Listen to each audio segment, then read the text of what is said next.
শুরু হতে চলেছে অন্নপূর্ণা ভান্ডার ৩,০০০ টাকা। কবে থেকে আবেদন জানানো যাবে তা দিনক্ষণ উল্লেখ করে টাঙানো হলো ফ্লেক্স। এই আবেদন করতে পারবেন ১৫ জুন থেকে ৩০ জুন পর্যন্ত। এমনই ছবি ধরা পড়ল মেদিনীপুর সদর ব্লকের গুড়গুড়িপালে। এরই সঙ্গে এই ফর্মের জন্য মিথ্যেবাদী বিজেপি নেতাদের কাছে যোগাযোগ করার কথা উল্লেখ করা হয়েছে ফ্লেক্সে। জানিয়ে রাজনৈতিক তরজা তুঙ্গে মূলত লোকসভা নির্বাচনে লক্ষ্মীর ভান্ডার নিয়ে প্রচার চালিয়েছিলেন তৃণমূল, আর তারই পাল্টা অন্নপূর্ণা ভান্ডারকে সামনে রেখে প্রচার ছিল বিজেপি নেতাদের। বিজেপি রাজ্য সভাপতি সুকান্ত মজুমদার থেকে শুরু করে বিরোধী দলনেতা শুভেন্দু অধিকারী অন্নপূর্ণা ভান্ডারকে সামনে রেখেছিলেন ভোট প্রচারে। মেদিনীপুর লোকসভা কেন্দ্রের বিজেপি প্রার্থী অগ্নিমিত্রা পালও প্রচারে বেরিয়ে অন্নপূর্ণা ভান্ডারে মাসে ৩,০০০ টাকা করে দেওয়ার প্রতিশ্রুতি দিয়েছিলেন। কিন্তু মেদিনীপুরে আসনটি বিজেপির হাতছাড়া হলেও কেন্দ্রে পুনরায় ক্ষমতায় বিজেপি নেতৃত্বাধীন এনডিএ সরকার। ফলে ভোট প্রচারে প্রতিশ্রুতি দেওয়া অন্নপূর্ণা ভান্ডারে ৩,০০০ বিজেপি চালু করবে না কেন, জানিয়ে তরজা তৃণমূল বিজেপির। এখন পোস্টার তো কে দিচ্ছে আমরা ঠিক বলতে পারবো না, তবে এই গ্রামের মানুষ আজকে আসছে দেখলাম।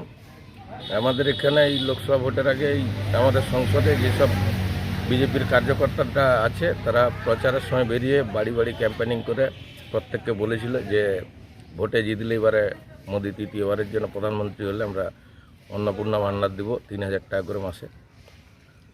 সেইভাবে একটা মিথ্যা প্রচার করে মানুষকে বলে মানুষের কাছ থেকে ভোট নিয়েছে।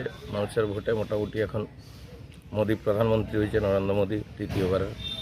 তো মানুষ সবাই চাইছে যে আমাদের তাইলে সেই যে প্রতিশ্রুতি দিয়েছিল ৩,০০০ টাকা করে দেবে মাসে, সেটা এখন দেওয়া হোক।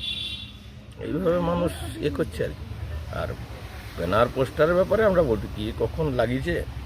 প্রথমেই বলি যে পোস্টারের রাজনীতি ভারতীয় জনতা পার্টি কোনো মতেই করেনি, কারণ এই পোস্টার তৃণমূলেরই চক্রান্ত। তৃণমূলের যারা নেতারা রয়েছে তারাই এই পোস্টার দিয়েছে এবং একটা এলাকা সন্ত্রাস ছড়ানোর একটা চক্রান্ত চলছে তৃণমূল নেতাদের। তো এর বিরুদ্ধে আমি বলতে চাই তৃণমূলের কালচার এটাই, আর তৃণমূল যা করতে চাইছে তা কোনো মতেই সাধারণ মানুষ মেনে নেবেনি। আর আমরা দেখতেই পাচ্ছি অন্নপূর্ণা ভান্ডারের কথা যে বিষয় বলছে, আমরা উড়িষ্যা রাজ্যে দেখতে পাচ্ছি যে ৪২০০ টাকা করে আমাদের মাতৃশক্তিকে দেয়া হচ্ছে। তো সেখানে সরকার এসছে সেই রাজ্যে, আমাদের রাজ্যে আসুক, আমরা অবশ্যই মাতৃশক্তিকে ৫,০০০ করে আমরা অন্নপূর্ণা ভান্ডার আমরা মাতৃশক্তিকে দেব। D news, Gurguripal.